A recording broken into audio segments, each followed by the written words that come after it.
Hello everyone. Today we will complete illustration 19 and illustration 20. Let's start with illustration 19. Following is the receipt and payment account of Queen's Club, Kolkata for the year ended 31st March 2019. Information given है cash, current account का bank balance, subscription, entrance fee, life membership fee and interest on investment. इन सब में से life membership फ़ी जो है ये capital nature की, that's why इसे बैलेंस शीट में शो किया जाएगा, जबकि सब्सक्रिप्शन, एंट्रेंस फी और इंटरेस्ट ऑन इन्वेस्टमेंट ये रिवेन्यू नेचर की है, इसलिए इसे इनकम एंड एक्सपेंडिचर अकाउंट में शो करेंगे। इसी तरीके से पेमेंट साइड शो की हुई है। You are supposed to prepare income and expenditure account of the club for the year ended 31st March 2019 and a balance sheet as at that date having due regard of the following information. इसके अलावा further information given है subscription के बारे में, ये detail है। Outstanding as on 31st March 2018, outstanding as on 31st March 2019, receive in advance as on 31st March 2018, receive in advance as on 31st March 2019. 2 months rent 2500 was due both at the beginning and end of the year. 2 महीने का rent जो 2500 है वो beginning में भी pending था, due था, और एंड में भी ड्यू है। As on 31st March 2018, premises stood in the books at 55,000 and investment at 20,000 and appreciate furniture by 10% per annum. So let's start the question. And before we start, यहाँ पर जिस बारे में बात की हुई है उन आइटम्स को टिक कर लेंगे, जैसे कि सब्सक्रिप्शन, रेंट एंड फर्नीचर जिसको डेप्रिसिएट करना है। 3 थिंग्स है ना। तो इस क्वेश्चन में फर्नीचर, सब्सक्रिप्शन एंड रेंट, इन 3 को टिक कर लेंगे ताकि जब भी हम यहाँ से पोस्ट करें तब एडजस्टमेंट को ध्यान रखें, भूलें ना। स्टार्ट करते हैं। सबसे पहले कैश और current account with bank opening balance given है जो हम रिकॉर्ड करेंगे ओपनिंग बैलेंस शीट में। सबके फॉर्मेट बना लें, ओपनिंग बैलेंस शीट का फॉर्मेट, क्लोजिंग बैलेंस शीट का format and income and expenditure account का फॉर्मेट। जैसे जैसे क्वेश्चन की जो डिमांड होगी उस अकॉर्डिंग हम करते जाएंगे। सबसे पहले कैश और करंट अकाउंट बैलेंस गिवन है बैंक का 3600 and 7,570. आफ्टर दैट क्या गिवन है? सब्सक्रिप्शन। सब्सक्रिप्शन इनकम होती है बाय सब्सक्रिप्शन। ये तो रिसीव्ड सब्सक्रिप्शन है 42,200। इसमें क्या करनी होगी? अभी एडजस्टमेंट्स टिक कर रखे हैं ना इस पॉइंट को। ऑल राइट, तो जो लास्ट ईयर का आउटस्टैंडिंग होता है वो क्या करते हैं? माइनस, लेस करेंगे outstanding as on 31st March 2018।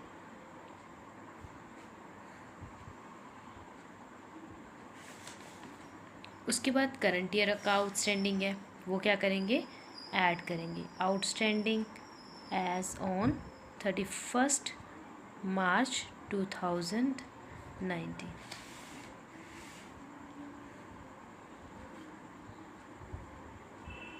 $43,600। उसके बाद subscription receive in advance as on 31st March 2018 previous year का है, ऐड करेंगे received in advance as on 31st March 2018।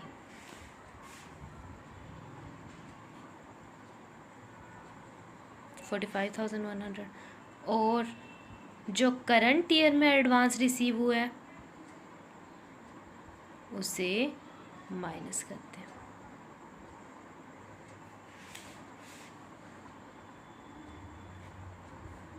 Final amount इस कॉलम में लिख देंगे। तो कितना सब्सक्रिप्शन हो गया? 43,000। नेक्स्ट है एंट्रेंस फी 3800।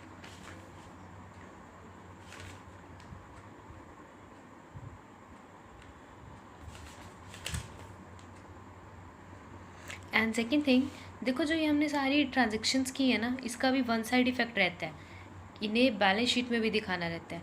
अभी देखो जो 2018 का रिकॉर्ड है जो 2018 तक का रिकॉर्ड है वो 2018 वाली बैलेंस शीट में जाएगा, और जो 2019 वाला रिकॉर्ड है वो 2019 की बैलेंस शीट में जाएगा। सब्सक्रिप्शन इनकम है, क्योंकि सब्सक्रिप्शन इनकम है और आउटस्टैंडिंग सब्सक्रिप्शन होना एसेट कंसिडर किया जाएगा, इसलिए जो 2018 वाला आउटस्टैंडिंग सब्सक्रिप्शन है उसकी अमाउंट यहाँ आएगी 4000,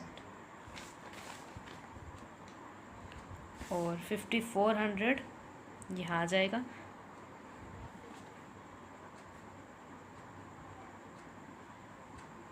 और जो रिसीव इन एडवांस है वो क्या होगी, लाइबिलिटी।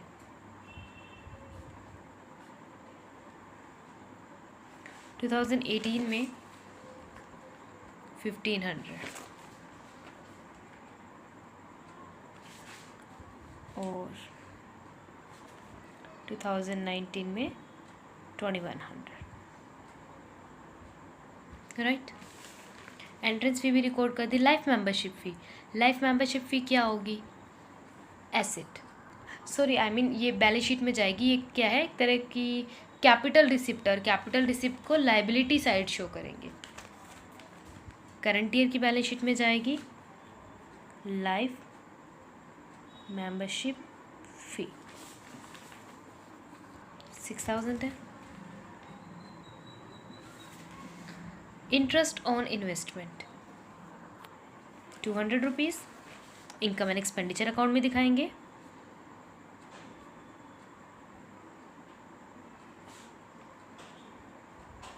अब बारी आएगी एक्सपेंडिचर साइड की।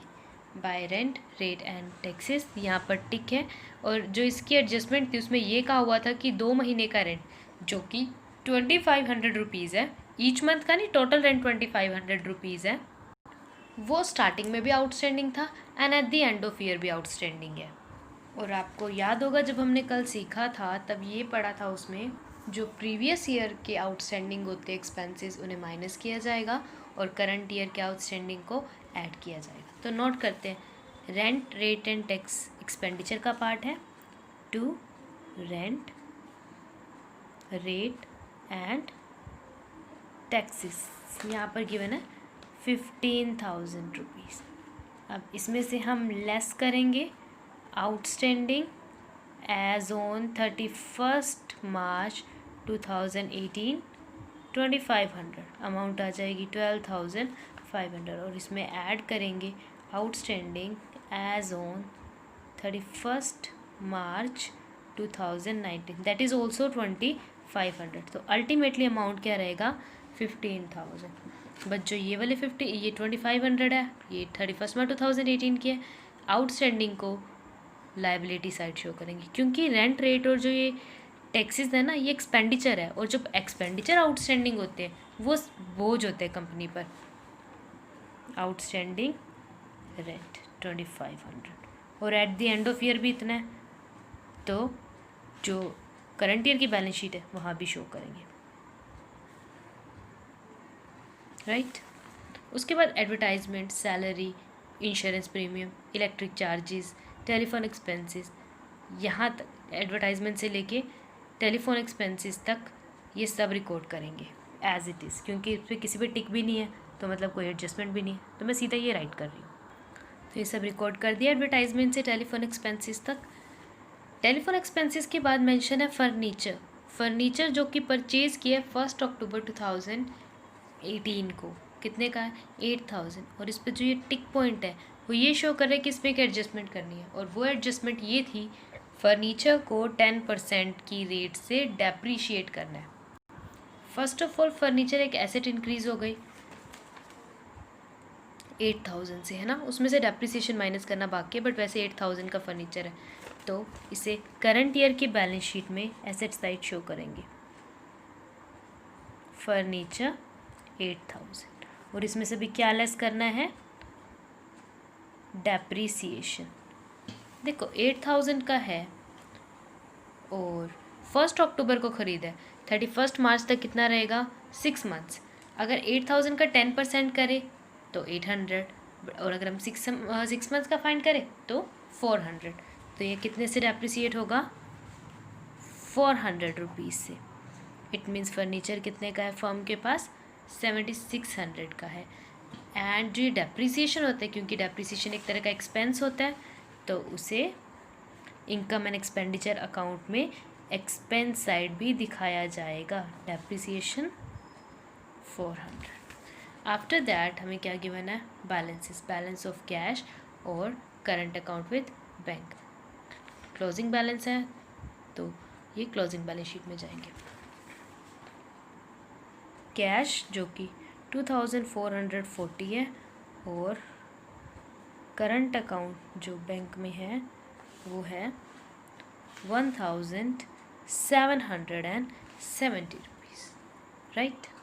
क्योंकि अभी तक इस क्वेश्चन में ये बैलेंस शीट की जो ये डाटा गिवन है, इन्फॉर्मेशन गिवन है, ये रिकॉर्ड नहीं की थी, अब रिकॉर्ड कर लेंगे। प्रीमिसेस 55,000 के और इन्वेस्टमेंट 20,000 के, ये एसेट्स हैं। प्रीमिसेस 45,000, 55,000 और इन्वेस्टमेंट 20,000। क्योंकि इन पर ना तो डेप्रिसिएशन लगा, ना ही कुछ और बेचा या कुछ भी किया, तो ये दोनों as it is current year की बैलेंस शीट में भी जाएगी। Premises 55,000, investment 20,000, and that's it. Now we will do the balances of these accounts. जो इनकम और एक्सपेंडिचर अकाउंट में हम इनकम के कॉलम का टोटल करेंगे, जो है 43,000 प्लस 38 प्लस 200, 3800 और 200 कितने हो जाएंगे, 4,000, 4,000 43 में ऐड कर देंगे 47,000, तो 47,000 हम रफली राइट कर लेते हैं, क्योंकि हमें इस कॉलम का भी टोटल करना है। तो इस कॉलम का टोटल करके जो अमाउंट आएगी वो है 51,600। एज यू कैन सी, जो एक्सपेंडिचर का टोटल है वो ज़्यादा है एज़ कम्पेयर टू इनकम। जब एक्सपेंडिचर ज़्यादा हो जाते हैं इनकम से, तब क्या होता है, deficit, that is expenditure over income. Balance account को बैलेंस करने के लिए वो फिगर लिखी जाती है जो डेबिट और क्रेडिट में से ज़्यादा होती है, जो 51,600 थी। अब 51,600 में से 47,000 को माइनस करेंगे, आंसर आएगा 4600। 4600 का क्या हुआ, नुकसान। ऑलराइट, जो हमें प्रीवियस ईयर की बैलेंस शीट थी, with the help of this we will find कि इस एनपीओ के पास कैपिटल फंड कितना था। For that we have to total the column. After totaling this we will get 90,170 and the total of these two are 1,500 और 2,500, 4,000।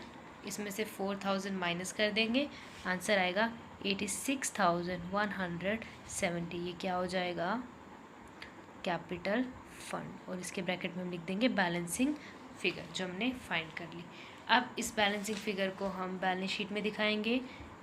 पहले capital fund 86,170 था, क्योंकि फर्म को नुकसान, इस एनपीओ को नुकसान हुआ है, तो उस नुकसान को इस कैपिटल फंड में कवर किया जाएगा। 4600 का नुकसान था, तो 4600 रुपीज़ इसमें से डिडक्ट कर दिए जाएंगे।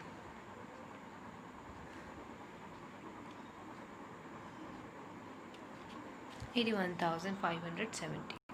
अब अगर इन दोनों कॉलम का टोटल करने से